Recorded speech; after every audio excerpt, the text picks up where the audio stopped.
Cerita pertama dari gue dulu ya. Oke. Jadi gue udah pegang cerita kiriman dari salah satu pendengar Scary Things, sebut aja namanya Budin.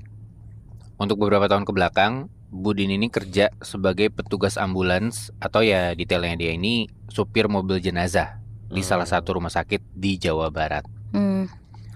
Kata orang profesi ini emang serem karena bisa dibilang berdekatan sama yang namanya orang meninggal lah. Dan Budin ini juga ngakuin itu.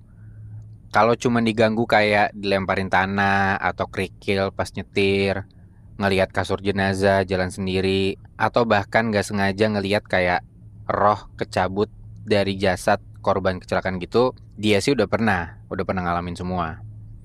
Budin ini gak ada masalah sama itu semua, selagi gak yang jelas banget wujudnya plus gak ganggu, ya udah kayak resiko pekerjaan aja. Ya, cuek ya. Cuek. Sampai akhirnya ada satu malam Budin ini dapat panggilan buat ngejemput jenazah korban kecelakaan gitu. Katanya sih korban ini meninggal pas balap liar gitu, kesangkut motor lain Oh, dan keseret sampai beberapa meter. iya. Terus ditinggal gitu aja di tempat. Nah, Budin ini niatnya cuma ngejalanin tugasnya aja. Tanpa sepengetahuan dia malah bisa dibilang makin memperkeruh kondisi dan situasi di situ. Oke. Gue mulai ceritanya ya. Hmm. Biasanya kan balap liar tuh emang dilakuinnya malam atau bahkan tengah malam kan, karena nunggu jalanan udah sepi. Maka dari itu si Budin ini juga baru dapat panggilan sekitar jam 11 malam. Untung dia masih ada di rumah sakit posisinya. Jadi abis dapat telepon, dia langsung gas lah ke lokasinya itu. Secara lokasi lumayan jauh dari rumah sakit karena tempatnya itu di pinggiran jalanan kota. Yang notabene-nya emang cuma dikelilingin sama hutan dan pepohonan aja. Oke. Jauh dari pemukiman warga lah. Pas Budin ini datang ke lokasi, dia bisa ngelihat kalau ada sepeda motor yang ringsek gak berwujud, udah diamanin di pinggir jalan. Kalau dari ngelihat bentuk motornya aja, Budin yakin kalau kecelakaan ini tuh kencang banget. Tapi Budin di situ nggak ngelihat sosok jenazahnya karena kebetulan udah langsung dibungkus pakai tas jenazah. Oke. Budin cuma dapat tugas buat buru-buru bawa jasad ini ke rumah sakit. Katanya juga si tas jenazah ini jangan sampai kebuka karena kondisi jasadnya itu udah nggak sempurna atau nggak utuh. Oke. Takutnya malah kenapa-napa kan. Udahlah, Budin ikutin aja. Pelan-pelan dia bawa mobil jenazahnya buat balik ke rumah sakit. Jalanan malam itu kosong dan gelap. Tapi pas Budin ngelewatin satu jalanan panjang, dia sadar banget kalau tiba-tiba kok jadi kayak rame gitu orang di sekeliling mobilnya dia. Tapi orang-orang itu nggak anteng, Nat, Moy. Mereka tuh kayak lari panik gitu lawan arah mobil Budin. Budin yakin banget sama apa yang dia lihat. Orang dari kaca sampingnya tuh kelihatan jelas dan deket aja sosok-sosok ini. Tapi anehnya, setiap Budin coba ngelihat ke arah spion mobilnya, di belakang mobil tuh nggak ada siapa-siapa. Jadi kayak lo nyetir mobil nih, terus di samping-samping lo kanan kiri kayak banyak ada orang lari-lari lawan arus.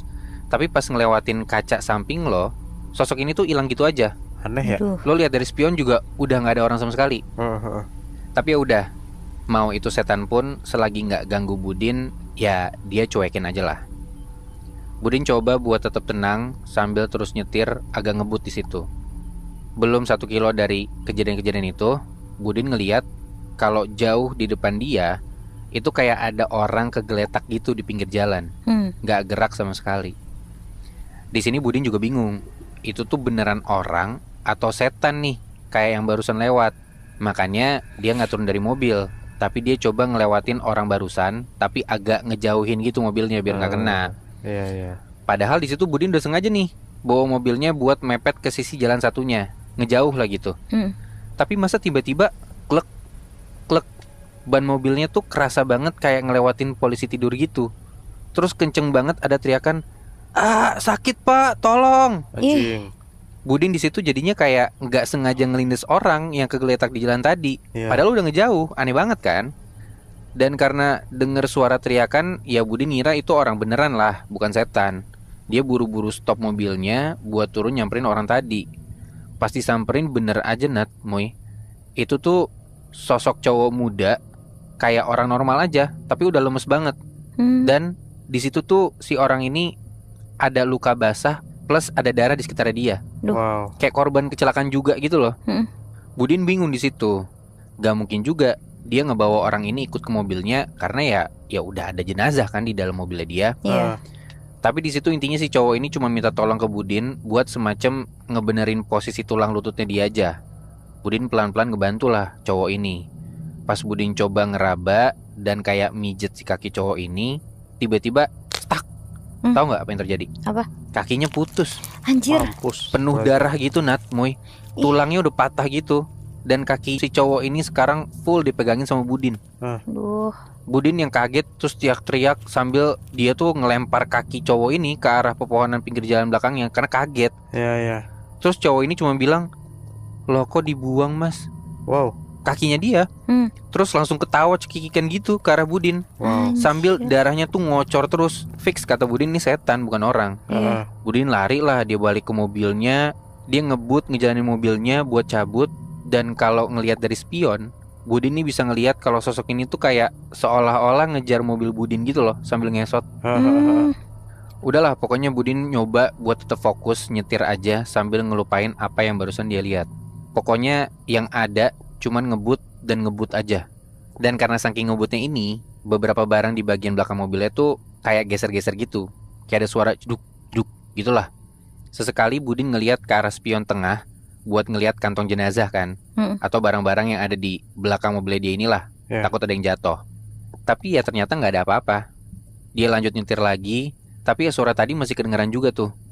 Pas Budin nyoba buat ngelihat ke spion tengah lagi, katanya dia tuh ngelihat tiba-tiba posisi kantong jenazah yang dia bawa itu jadi letter L gitu pas di bagian kaki. Oke. Jadi kayak naik sendiri gitu loh. Budin coba buat fokus lah, nyetir lagi. Sampai tiba-tiba kayak ada suara yang ngetok di kaca pembatas antara ruangan setir sama bagian belakang mobil jenazah. Karena Budin udah gak berani ngeliat ke spion tengah, dia malah langsung nengokin palanya ke belakang gitu. Dan pas dia balik badan, masa tiba-tiba posisi tas jenazahnya tuh udah berubah lagi Nat, Moy.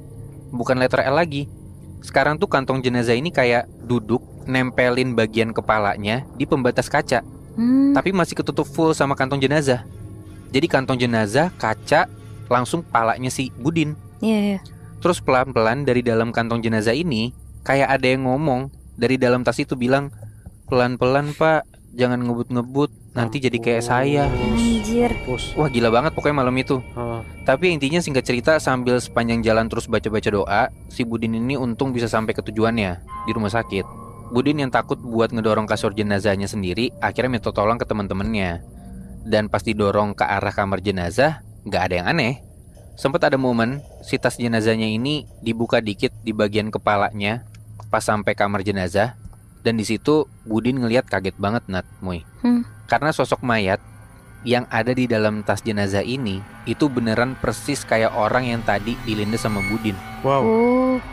Sebenarnya Budin ini rasanya udah pengen pulang aja detik itu juga. Tapi ya dia ketahan karena katanya pihak kepolisian masih nyoba buat nyelidikin TKP, buat nyari beberapa barang bukti. Takutnya tiba-tiba kalau nemu potongan badan jenazah tadi, terus minta pihak rumah sakit buat ngejemput, dan gak ada supir yang standby, ya gak bisa dong. Dan itu juga emang masih jam kerjanya dia. Udah tuh, Budin jadinya cuman bisa nunggu sambil tiduran aja di lobi, karena dia takut. Sampai tiba-tiba tengah malam, meja lobi tuh kayak ada yang ngetok gitu Nat, Moy. Budin kebangun. Karena habis bangun tidur, pandangan Budin ini masih kurang jelas gitulah. Tapi intinya dia ngeliat di depan dia ada orang berdiri minta tolong, urgent ke Budin. Terus habis itu pergi gitu aja ninggalin lobi. Yaudah pelan-pelan Budin ngejar orang inilah, ngikutin dia. Terus dari ujung pertigaan lorong, orang tadi tuh udah nongol gitu ngintip. Oh berarti dia minta Budin buat kesana. Diikutin lah. Nah yang Budin gak sadar adalah dia tuh ternyata jalan kayak diarahin ke kamar jenazah gitu Nat, Moy. Dia sadar ya pas belok di tikungan lorong itu, dia ngebaca tanda ruangan. Dan gak cuma sampai situ, sosok orang yang tadi minta tolong ke Budin itu ternyata ya jenazah kecelakaan tadi. Dia udah berdiri di depan kamar jenazah, tingginya setara sama Budin, tapi melayang gitu, cuman setengah badan. Ususnya bahkan sampai ngegontai turun gitu. Pokoknya paha ke bawah udah hilang Nat, Moy. Sosok ini cuman bilang, "Gimana mas? Kaki saya udah ketemu belum ya?" Mampus. Dan bersamaan dengan itu tiba-tiba dari arah lobi ada telepon rumah sakit bunyi kenceng. Budin langsung lari buat ngangkat teleponnya. Sambil terbata-bata dia ngejawab, tapi ya intinya dia beneran disuruh balik ke lokasi kecelakaan tadi karena katanya barang bukti tambahan dari kecelakaan tadi tuh udah ditemuin dan disuruh ambil. Pokoknya intinya Budin langsung pergi on the way ke TKP lagi detik itu juga karena ya nggak mungkin buat ditolak kan. Sambil dia kabur juga dari situ, dari rumah sakit. Tapi TKP-nya kali ini beda dari tempat awal jenazah tadi ditemuin. Kalian tahu nggak tempatnya sekarang di mana? Di mana? Persis di jalan tempat Budin kayak ngelindes orang tadi. Tempat di mana Budin tuh megangin terus ngelemparin potongan kaki jenazah itu. Dan bener aja Nat, Moy, katanya emang di hutan pinggiran jalan itu beberapa potongan bagian tubuh tuh ditemuin. Salah satunya ya si kaki jenazah ini. Dan intinya sampai sebelum ada keluarga korban yang datang ke rumah sakit buat ngakuin itu anggota keluarganya, ya otomatis si jenazah itu masih disimpan aja di kamar jenazah. Ada kali lebih dari seminggu gak ada anggota keluarga yang datang. Dan dalam seminggu itu si Budin juga jadi sering diliatin sama sosok jenazah ini. Dari yang awalnya takut, merinding, lama-lama Budin sampai kayak udah biasa aja Nat, Moy. Orang Budin bilang nih, sampai ada satu momen tengah malam pas dia lagi jaga sendirian di area lobi rumah sakit, sosok ini tuh sempet lewat gitu aja, terus berhenti bentar persis di depan Budin. Di situ karena udah biasa aja sama Budin, malah diajak ngomong. Dia bilang, Mas tuh benar korban kecelakaan di pinggir itu kan, yang saya bawa ke sini? Katanya dijawab kayak gini, iya Pak, saya masih betah di sini. Lagian keluarga saya juga mungkin gak jemput saya. Katanya gitu. Abis itu sosok jenazah ini senyum ke arah Budin, terus lanjut jalan aja persis ke arah kamar jenazah. Tapi kali ini udah ada kakinya, meskipun gak kesambung sempurna sama bagian badannya. Wah gila. Mungkin si Budin ini emang sering ketemu setan ya, karena kan tugas dia menjadi salah satu supir jenazah ya Bi ya.